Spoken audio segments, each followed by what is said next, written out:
রাষ্ট্রীয় অতিথি হিসেবে যাওয়ার পরও দিল্লি বিমানবন্দরের ইমিগ্রেশনে বাধা পেয়ে তাৎক্ষণিক প্রতিবাদ হিসেবেই দেশে ফিরে এসেছেন বলে জানিয়েছেন প্রধানমন্ত্রীর তথ্য উপদেষ্টা ডক্টর জাহিদুর রহমান। আজ তার সাপ্তাহিক সংবাদ সম্মেলনে তিনি এসব কথা জানিয়েছেন। তবে এই ঘটনায় দুদেশের সম্পর্কে কোনো প্রভাব পড়বে না দাবি করে সঠিক আমন্ত্রণ পেলে অবশ্যই ভারত যাবেন বলেও জানিয়েছেন উপদেষ্টা। নজরানা চৌধুরীর রিপোর্ট। আমি মনে করি না যে বাংলাদেশের সাথে কোনো একটা টেনশন তৈরির জন্য ভারতীয় সরকার এটা করছে। 2024 সালের 5 আগস্ট পরবর্তী সময়ে ভারত বাংলাদেশের সম্পর্ক যে জায়গায় গিয়ে ঠেকেছিল তা থেকে বর্তমান সরকারের সময়ে অনেকটাই উন্নতি হয়েছে। ঠিক 7 দিন আগেই এমন দাবি করার পর রোববার একটি আঞ্চলিক সম্মেলনে অংশ নিতে ভারতে যাওয়ার সময় নয়াদিল্লি বিমানবন্দরে প্রবেশে বাধা পান প্রধানমন্ত্রীর তথ্য উপদেষ্টা। সোমবার দেশে ফিরে আসার পর মঙ্গলবার তথ্য অধিদপ্তরে তার নিয়মিত সংবাদ সম্মেলনে সাংবাদিকদের সবচেয়ে আগ্রহ ছিল তথ্য উপদেষ্টার সাথে ঠিক কী ঘটেছিল নয়াদিল্লিতে। আমি ওখানে একটা ব্যক্তি হিসেবে যাইনি, রাষ্ট্রের একজন প্রতিনিধি হিসেবে গেছি। ফলে আমার সাথে ওখানে যা হয়েছে আমার কাছে মনে হলো যে আমাদের ইনস্ট্যান্ট একটা প্রতিবাদ করা দরকার।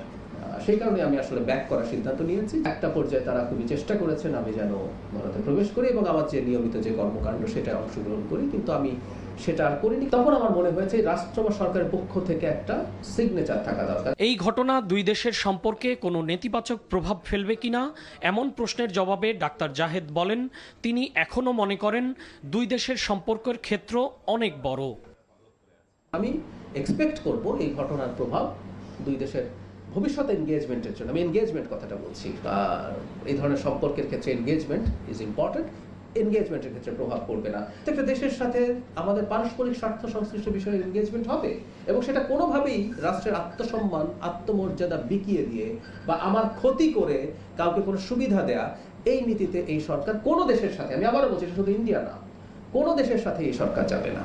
চলতি বছর গঙ্গার পানি চুক্তির মেয়াদ শেষ হচ্ছে উল্লেখ করে প্রধানমন্ত্রীর তথ্য বিষয়ক উপদেষ্টা বলেন, এই চুক্তির মেয়াদ বাড়ানো সহ দুই দেশের নানা অমীমাংসিত বিষয়ে তিনি কাজ করার সুযোগ পেলে অবশ্যই তা করবেন। আমি এই কথাটা খুব স্পষ্ট করে দিচ্ছি, আমি যদি প্রপার ইনভিটেশন পাই আমি নিশ্চয়ই যাব। গঙ্গা পানি চুক্তির মেয়াদ শেষ হচ্ছে এই বছরের ডিসেম্বরে।